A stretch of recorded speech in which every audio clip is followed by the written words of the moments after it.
Now, welcome to Tuva Analysis International, where you get the best news ever.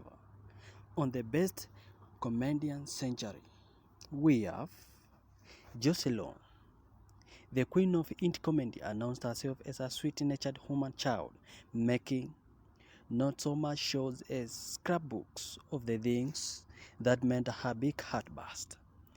Then, just as a coalition government came into power, the girl from Hapgiton pivoted towards outrage political comedy. She had gone on to become one of the comedy's most articulate chronicler of the left's beleaguered decade, but was consistent through both incarnation and into a recent show about motherhood is a personality that visits with fun and stories be damned, an inimitable love of life. People just do nothing. They are Bradford, Seteri Voroda Groove, Laurie's friends, but its creators are anything but Asim Chaudhry, Halan Sipa, Mustafa, Steve Stamp, and Hugo Chagwin give the mockumentary a millennial spin, which a web series that caught the eye of its producers, Rough Cut. Over 5 series, the group nailed subcultural satire by drawing on their experiences in the world of garage making for a show that was authentic and absurd. With Pajad now over, the group seemed to have the comedy world at their feet, with a film and a US version on its way. Michael Cole, while Cole's statue skills have been lent to more serious thespian pursuits recently. A self-penned series, Chewing Gum, was a landmark, based around Tracy, a Nurek 24-year-old living in a tower block in London. The show had all the appeal of the In-Betweeners era becoming of-age sitcom, such as the scene in which she tries to lose her virginity in a disabled loo. But with misfit lead navigating her sexuality and identity, it was a revelation for the generation of black women who were previously made to feel invisible in comedy. Mind Calling just written and appeared on the Office, revitalizing and flagging show with her livelier needlings. She made the list. She only written the books in every hanging out without me. Her other concern, and why not me? She would make the list. Had she made the mid project, she would make the list.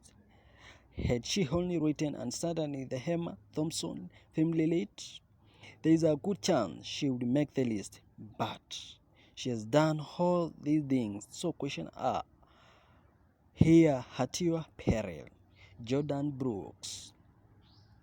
Suspends your expectation of comedy like this hero.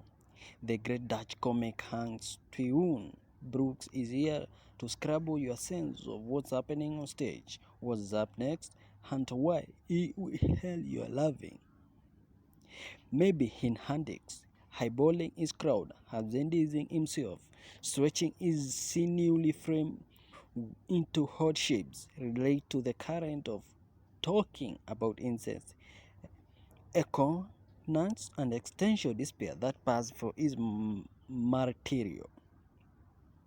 Horror being there just of this, Mr. Noftinja finds fun either way.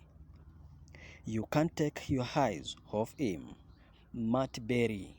Fans of the Berry-chested coming may not have witnessed his Gareth McCormack plays, where a poker-faced arrogance became the staff of cult worship. His roles often become from an alternate version of 70s, his sophisticated BAFTA-winning toast, and his excellent interior design and music being one of the most innovative comedies on TV in years, while his voice doesn't minimal work. It is his voice described as part of Bounty Hunter, part 70 porn star that has soothed this injury. From his BBC show to the Haiti Crown, the Mighty Bush Snuff Box, House of Foods, and the Yogurt Handfarts. Cardinal Barnes, When Cardinal Barnes arrived on the comedy circuit, it was obvious that the quality of performance, the shape script, and the range of characters that set Cardinal understated Barnes' and talent. When their TV break came, it wasn't just funny, it was a cinematic treat. Both it how it looked and how the stretches were like a dialogue to immerse yourself in. See their Sebastian backing, they meant in Chelsea Prove Your Young Dreams, and one of sketches, their clone sketching is a beauty. Hannibal Buress. Hannibal Buress would almost certainly like to be known for more than just being a guy who made a joke that triggered Bill Cosby's downfall. But in USA, at least, Buress is a long and a following thanks to TV channels, late night chat show appearances, and his role in comedy central sitcom Broad City. His on-stage style is relaxed to the point of almost complete stillness, a sort of Mabuko stunt. It is red herring, though his material is a tattoo and often fearless. Lemmy. He's the next one. The Glasgow comic, real name Brian Lamont, is a rare thing in comedy, a comedian, and known for panel show appearances or TV roles, but rather for his online notoriety. His Dini Devils led to linear series, Lemmy show on BBC Scotland, but his success has largely been his own terms. Podcasts, blogs, tweets, and clips on now deceased video service Fine, Dark Supervis, Weird, Sad, and Absurd, yet Universal Lemmy proves that doing it your own via Hod make arbitrary is a risk worth taking. Stuart Lee, the comedians. Lee is known for his meandering, audible tales and surreal projects such as Jerry Springer, The Opera, bridging the gap between 90s standout and present. His influence is clear on bright, bizarre young things like James Harcaster. Lee recent show content provider tackled breaks with brilliant amounts of bathos. Oh no, he coos on stage. I only wanted bent bananas, and no, there is chaotic informer of it. Simon Hamstel, stand-up is 21st century. Anything we have seen before, and no one bears more soul than Simon Hamstel, having started the millennium, hosting Tracy 4 showing Pop World, a flip to stand-up. Regard this celebrity irritant as one of our most intense and most fretful comedians. Is overthinking, self-abasing work, minutely, chronically, the emotional life of a gay Jewish figure B blister who questions everything, spans his life comedy, cinema, and sitcom, grandma's house, and is always brilliant alive. The next one is Nish Kumar. For much of millennials of a British telly has been searching for its own daily show, a stringent, says topical comedy vehicle to help shape the national political conversation. The closest is come to being the Marsh Report, who every horn John Stewart is the standard Nish Kumar. High multiple headgap comedy Howard nominee London by Kumar is the smartest and often the silliest political comic we have got, accused furious and often the ridiculous fall guy of his own jokes. Key and Pele. Now that Jordan Pele is a full-blown Hollywood darling, it's easy to forget where he came from, and that a remarkable shame, because he came from a Key and Pele, a comedy central show that banished the heart of the sketch comedy to a golden shade. Almost every sketch it produced is a masterclass of the form, perfect little ganglers of setup, escalation and payoff, substitute teacher, I said beach, turbulence, hotcast, union. These are all YouTube and will improve your afternoon hundredfold. Ships is the next one, as a sketch comedy disappeared from TV screens. You could have been forgiven for thinking the hair form was movable. Far for it, the ex-footlights trio ships have twisted it into new shapes. Most notably, in 2014, show Wembley Previews, which featured on sketch repeated in a dizzy hurry of lifestyles as if they were weren't enough one third of the team. The Maurice Euchroma Williams, around a voice of his generation's soul career, which blasted across the stadium stage, brought up with the BBC for YouTube proves plays like and people they met with peers Claudia Hodihati, Jimmy and Nasia Dimitriou and Haley White. Tim and Eric. Celtic Comics, Tim and Eric nailed the nightmare nations of American exes where before Trump-induced anxiety spread across the world, dragging a genre of cynicism into the present day. Their creation reflects the incessant yammering of advertisement, reality TV, serialism, and other onslaught. Some of their humor had no deep meaning. Either the greasy air spoke spaghetti whiskey winner, Cascon Tam, and heartbreak horror of the coral Mr. Henderson from their team and Eric Hauser. Great job. Series 2 shortlisted Team Kitchen Tips. Their layered abstract nihilism basically invented meme culture. Sarah Pascoe.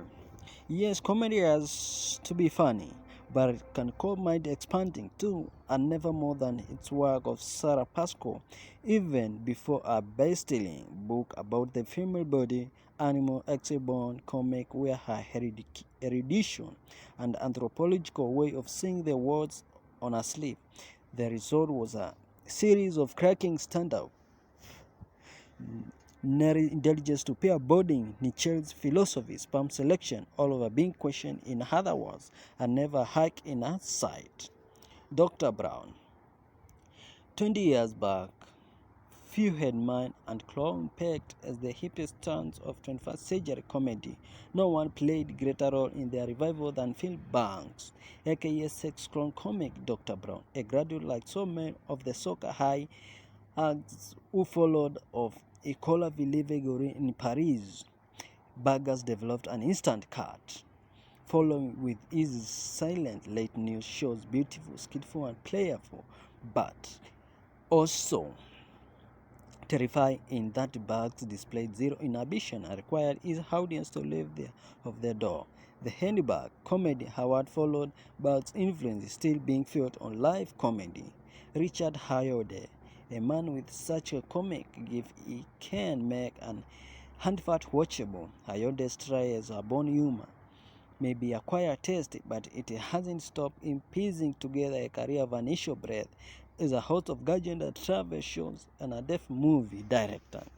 The draw voice of Santi in panel, author of the two impeccable written books and perhaps most inspired of all present of the Crystal Maze, his most straightforward and comic role to date is of most of Uber geeky IT technician that the IT crown, the appearance of Ayude in any show is a seal of quality. Kevin Bridges is the next one. Bridges was already marked out as a standard Wonder King, making his brilliant table show in 2009 aged 23. He is barely put on a voot wrong scenes and now rivals Michael as Britain's finest exponent of such maligned form observational comedy who Bridges brings into a pungent that never tips over his aggression and an intelligence that steers him away from cheap shots and dubbed down material. And best of all, he is a rare example of mass appeal stand-up who had a courage to be openly political and charm for it not to be divisive. Hamis humor. You wouldn't want to be Hami Skuma.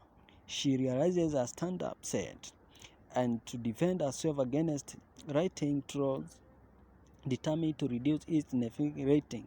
She realizes her move and has to defend herself against left-wing trolls who form a consensus about its message based purely on its trailer.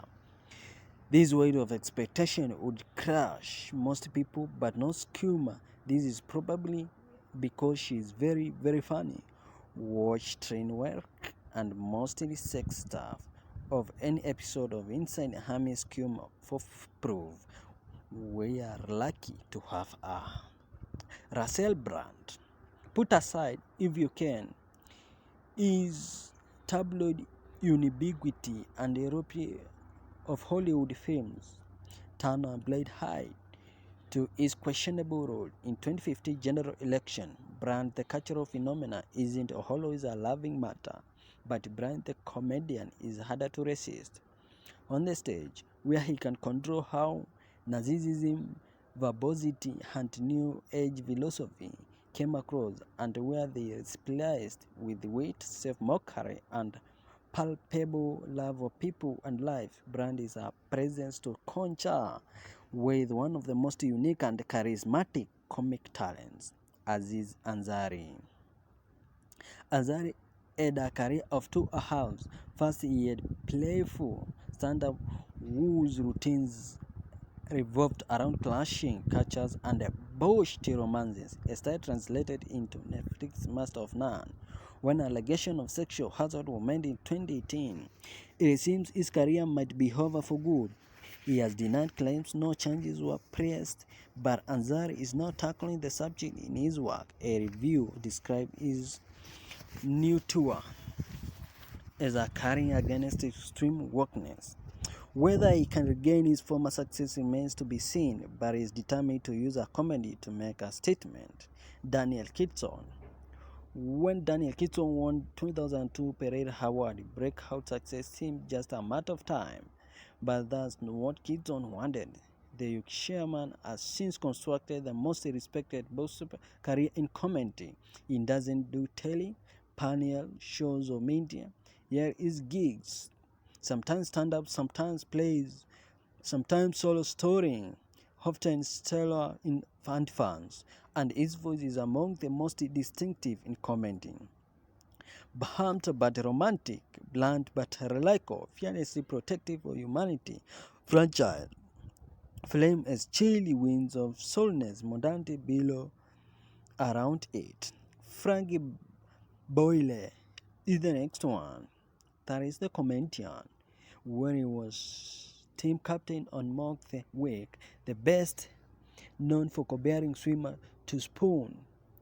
Few would have nominated Frank Boyle as one of the comics of century, but that was before the Glaswegian transformation into the most lacerating comic critic of Tory Britain. On stage, in his newspaper column on the hysterical BBC show New World Order, but he has retained the brutality and joke, writing brilliance of his early work, but applied it to social politics. Ever celebrity, Boyce is the appealing apocalyptic comic poetry end of the day's era demands. Trevor Noah. Most assumed that the Daily Show would end when Jon Stewart quit in 2015 to all intents and purposes. The show was steward, intelligent, probing, hungry, and humane. So what do you do when you have to replace the voice of generation? Easy, you find another one. And Trevor Noah, he is young than Stewart and much slicker, but in his Daily Show has finally found its voice. Noah is such an out star, not only foreigner but a South African. Born to interracial parents at a height of apartheid, that his point of view can't help but stand out against those of white male Jimmys that make up the rest of the late night TV. Louis C.K. When he played the Zero Two in London in 2013 on the back of the cult success of his autobiographical sitcom Louis, was greeted as the world's best stand-up, a philosopher with great jokes and a pitiless chronicle of the foibles of the midlife male. Then in 2017, several female economists alleged he had sexual harassment them. CK confessed and withdrew from comedy, but not for long enough. See critics of recent comeback. No one denies he delivered some brilliant stand-up in his group, but all those cynical gangs about predatory maleness no longer sound quite so funny. Vic and Bob are the next comedians. Despite reaching their anarchic zenith in the 1990s, the pair segued into the zeros with Eats and Shoot Stars, which ran until 2011, lost classics such as Katerek and Vic and Bob's Afternoon Delight, as well as sitcoms, also Foods and reboots. Big Night Out. They have also prospered independently and in most surprising places, Bob able to turn a panel show such a "Word I Lied to You" into a old audience with performance. Between them, you have sufficed a triple heart bypass and a visit to the I am a celebrity jargon. To remain the reigning champions of Saral comedy, Hannah Gabzi's 2017 show Net was supposed to be her last before quitting comedy, an attack on homophobia and sexual violence, and an outpouring of pain and anger. Gabzi, a dry, modest comic from Tasmania, also turns a fire on a stamp itself for giving an illusion of helping her mental health. Nanette was so bold, timely, and devastating, well written that it's taken life of its own. Netflix special was a huge hit, and she has, thank goodness, reversed her decision to quit the business. Sacha Baron Cohen. From Harley G. Bruno, Sacha Baron Cohen's audacious, trolling, and timely satire has made him one of comedy's best-known provocateurs. His style might not feel unhinged on its ones, and there have been some bleeps along the way. However, when he gets right, he can still make a huge impact, which latest series, Who is America, highlighting the ludicrous of USA politics. Tignatoro. The sadicom is the subgenre that makes the dark elements of the human conditions, the ones previously reserved the standout, and fuses them with the tenets of TV comedy. Arguably, no comic has nailed this attire trade better than Notaro, who Amazon show one Mississippi focused on an anamnesis horribilis that include the death of a mother, her cancer diagnosis, and a breakup. In the wake of its unpopular cancellation, she brought a mix of deadpan and emotion to a Netflix special. Happy Be Here, sealing her reputation as a pioneer of trigmany. Is the comedian. A US comic Rai harnessed the power of the website in the early 2010s with a YouTube comedy, The Misadventures of Our Cat Black Girl, landing a place on a Forbes 30s and 20s entertainment list in 2015. While an early project with Shonda Rhimes was canned, Rai star rose via her HBO series Insecure in a world still bound to utter stereotypes of alternative years and subjugated black women. This pop culture heavily comedy stood out as the voice behind it, who plays the lead role in understanding confidence and, of course, lashing of awkwardness. Ricky Gervais. The criticism commonly leveled at mid-career Ricky Gervais, the Arena stand-up, the Howdy Awards host, the man who made and played Derek, is that turned into a pub's always was, is of his alter ego David Brent, forever tittering of how provocate he can be, which at least goes to show what an unforgettable comic monster Brent was in first place, a middle management pancake with delusional charisma, founding a pioneering cringe comedy and stay brilliant and mockumentary nailing the pettiness and desolation of workplace life. Bridget Christie. No one with a half a brain ever doubted that female could be funny, but feminism, even Bridget Christie found share of subject early in her career when she stepped out of Daft Sub's release in Disclose of Charles 2 or Unhunt, but there came a big of her. A breakout 2013 set her fantastically daft, yet fearlessly committed. Critics coup against everyone's sexism alongside the book and the radio show. Christine has gone to enjoy a brilliant career in campaigning comedy, and not only the feminism causes. Sometimes it seems that there is nothing this terrific clown can't make funny. Ramesh Raghunathan. Raghunathan was one of the brink of quitting comedy when he won the Leicester Mercury Comedian of the Year contest in 2013. Since then, the former maths teacher has done everything from presenting a travelogue with his mom to making a sitcom based on a real-life story of inheriting his dad's farm. The reluctant landlord to present his Hope podcast as well as being a mock that week fixture while he started that comedy doesn't Asian comedy. I am just an Asian man who happens to doing comedy, raise features within self-deprecating of killer style. The mighty Bosch, the comedian, to call someone random, maybe slanderous in 2019, but when the Bosch arrived in mid with their talking gorillas and giant lumps of evil bubblegum, it was illuminating antidote to the bleak mockumentary realism of the comedy that was booming at the time. Noel Fielding and Julian Butler's book radio series introduced listeners to the universe of strange wonders. But their 2004 TV show was totally transportive, from his art school aesthetic to his dreamlike characters. It was such a visually stimulating as Jim Anderson creation, or like stepping into a Frank Zappa album. David Chappelle. His reputation has been damaged lately by some of unpleasant material on gender, even if 2017 Netflix special in question went to be the channel's most watched comedy special of all time. But for years, he would have struggled to find a more authoritative stance worldwide that Dave Chappelle performance aside. He entered the big league with Chappelle's show, the trailblazing sketch series that made a whole new kind of merry with face, politics, and pop culture. Its status, the Chappelle's number comprised reputation, was secured when the star mysteriously quit the program mid-recording in 2006, triggering a 7-year sabbatical from showbiz. Maria Bamford.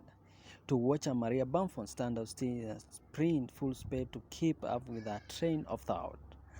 Other comedians might take the time to state and reinforce a premise before launching into your punchlines, but not Bamford, as says on a free associated calculate or break and logic.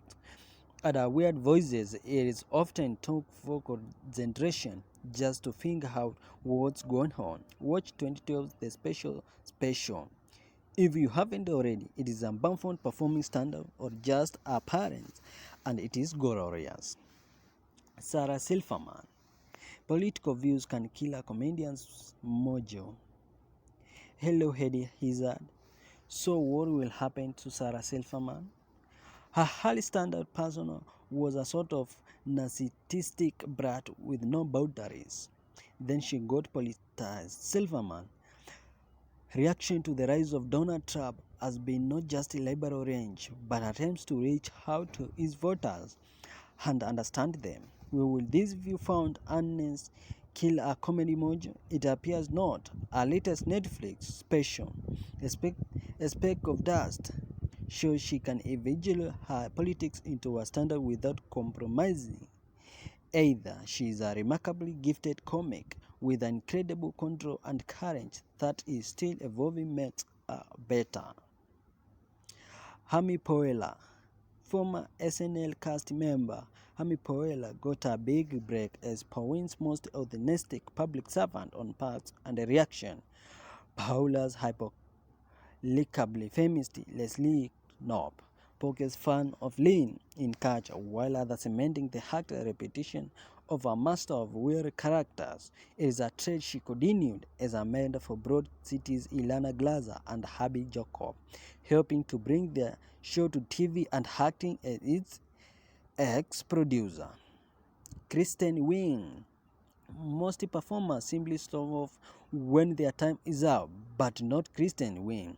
Her final episode, after 7 years on show, ended with a Lori Michaels show dance as Mick Jang sang Rugi Tuesday to her.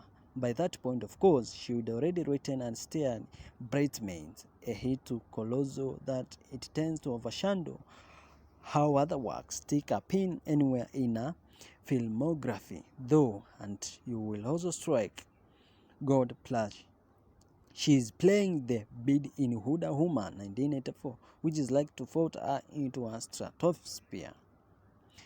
Sharon Horgan. Horgan has gone from portraying young drinking shagging women pulling to dysfunctional grown up relationship catastrophe to motherhood and has nailed them all. His show has been recorded rats and how with most documentary realism. Catastrophe remains the peak of the bunch, managing to be both fun and touching, and in Sharon and Rob she created a comedy couple that will endure. Team Key. The first half of this decade saw an extraordinary flowering of creative live comedy centered around North London production house The Invisible Dot. John Sweet, Claudia on the Heart, and the other stars of In-Betweeners all made work here. But the flagship act was poet and performance act comic T. Key. Every Key show was an event designed to upsend and expand expectation of black comedy and seduce of all with Key's core slippery humor. A role of Haran Siddiq gained with wider recognition, but the live work is his intelligible signature. Larry David. Even during the 6-year stretch, Cabio's enthusiasm was off-air. Larry David was funnier than anyone else. His Broadway play Fish in the Dark won rave reviews and millions of dollars in advert sales. ETV Moses' clear history was much better than it should be. And in 2001, he wrote the world's best baldness. If the hair guy was a girlfriend, he was never threatened by a bald man. He doesn't mind if his girlfriend as a platonic bald man in her life. Come on in, bald man, make yourself at home. Julius Davis. Imagine how rubbish life would be without Julia Davis. Imagine how much happier the world would be. Everything Davis has written has been soaked into the worst excess of human misery, but with a worrying degree of relatability. Showing up to the vulnerabilities of all us, Human Remains was full of delusion. Night was a state of sociopathy and apathy, exposed to the dark arts of a period drama. Camping felt like being drunk and conscious and tranked into the forest by hordes people. Our latest Sally ever is possibly our darkest yet. Even in the quaint format of the podcast, Dear Jordan and Jerica, she manages her malevolence inexplicably. She has not created a dude in her career, a spectacular achievement. Tiffany Haddish. Having come up through stand-up and a recurring sitcom spots, Haddish is the mainstream with a breakthrough role as wisecracking Dina in 2017 film Girls Trip, a comedy that put the spotlight on black sisterhood. Haddish has since gone to be the first black female host of Saturday Night Live and written a book, The Last Black Unicorn, about her difficult childhood and taking up comedy as an alternative to therapy. Flight of the Conchords. No Coben career this century has been recognized as the Brad Mackenzie and Jamie Clement low-key Kiwi musical comics tuned accidental global superstars. But if the scale has changed from a dark cave of illegal fridge via BBC Radio to breakout HAB sitcom success and awkward Horgan movie careers, the career of the duo musician, wonderfully unexpected lyrics, and their death of deadpan banter has remained hilariously sky up. Business time, the humans are dead. Carol Brown, their comic song are among the finest ever written. James Acosta. Not many comics can boast 1,000 hit rate, but each one of James Acosta's 7 live shows far has been outstanding. Original, intelligent, and funny. His most recent, called Lanzen 8, Mystery of 1999, in his best and most personal about the breakup, that he had a surprise show Big Hedjo Acosta. Feelings like utterly uncompromised act he shows can be elaborate metaverse, and his stage presence as a sort of Dylan-ish prickliness on TV panel shows is just a grit that cuts throughout the charminess. Right now is the best stand-up Britain has. Chris Rock. is the next comedian. Chris Rock was already a star at the tune of millennium, but the 21st century turned him into a megastar. His first two stand-up specials since 2000, Never Scared and Killing the Messenger, are full of trademark Rocky fury, but the third last year's To Bury in Quitter and More Humane. Plus, in the time he meant everybody hates Chris, top 5 and other motherfucker with the heart, the Chris Rock, one of the finest people alive, goes saying the scary being is that after 30 years in business, he might actually be getting better. Steve Coogan is the next comedian. Yes, there is a Alan Partridge, a character of such magnitude that less comedians would have given that. But in addition, Steve Coogan has starred in 3 series of The Trip, seemingly blending travel, hibernation show, and a gloomy in India drama is a brief new fall on. His film work has launched from critics celebrating highbrow comedy, 24-hour party people, a cock and a bone store, a huge underrated would be blockbusters, and he has Bloody Patrick for crying out loud. Surely that's enough by itself. And the first one is Tina Fey. Tina Fey is having a quite the busy century. In 1999, she became Saturday Night Live's first female head writer, winning the show its first best rating Emmy for first 13 years in the process. In 2004, she wrote Mean Girls from 2006 to 2013.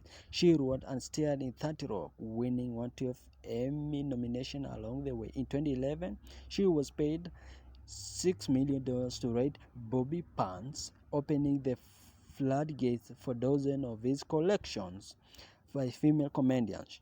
She co-created Unbreakable Kimmy. She executive produced Great News of the best lost sitcoms of our age. She had rapped with Childish Gambino. She performed the definite Sarah Palin impersonate. She is one of the very few non-obnoxious people ever to host the Golden Globes, and she can easily slowing down either her new sitcom in which Ted Danson will play an obnoxious mayor of the Los Angeles. Sounds like it's going to be slammed down, and shall soon star in what's like to be most successful film of her life in Pakistan. She remains precisely and acting hilarious and influential as she ever been, remove any projects from your life, with possible exceptions of when country and the world immediately becomes a much worse place, a true legend. Thank you for listening to Tuva Analysis International Comedians News Ever. We appreciate you. Stay tuned for more updates. Thank you.